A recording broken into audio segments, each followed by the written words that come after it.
The current ratio is used to evaluate a company's ability to pay its short-term liabilities due within 1 year, with its short-term assets expected to be converted into cash within 1 year.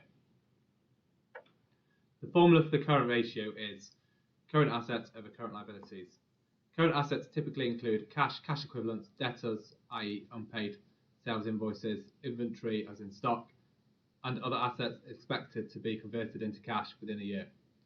Current liabilities include obligations like suppliers, taxes, short-term debts, and other liabilities due within 1 year.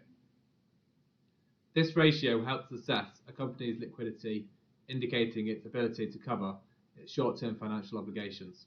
A ratio higher than 1 means that the company has more current assets than current liabilities. It suggests it can cover its short-term debts comfortably.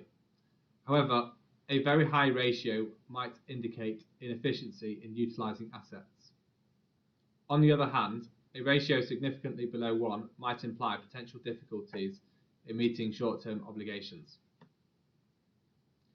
Looking through a model set of accounts balance sheet, we can see that the layout works out in order of how close it gets to the cash. So if we look at the fixed assets, that includes equipment, land, buildings, etc. That will take longer to convert into cash as they'll need to be sold. Then the stocks are items which are ready available to either manufacture or sell, then convert to a sales invoice, and then a sales invoice will convert into cash in the bank. Once the money is in the bank, it can quite easily be drawn out into cash.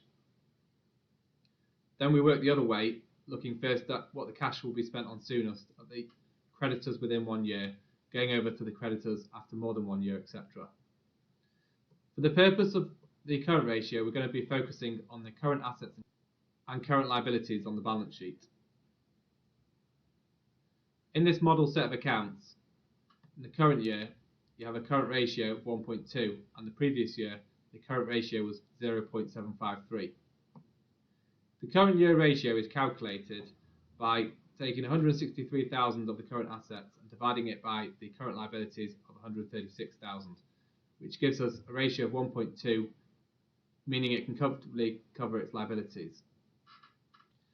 The ratio in the prior year was calculated by taking 93,000 over 123,500, giving us a current ratio of 0.75, meaning it will struggle to pay its liabilities. Thanks for watching.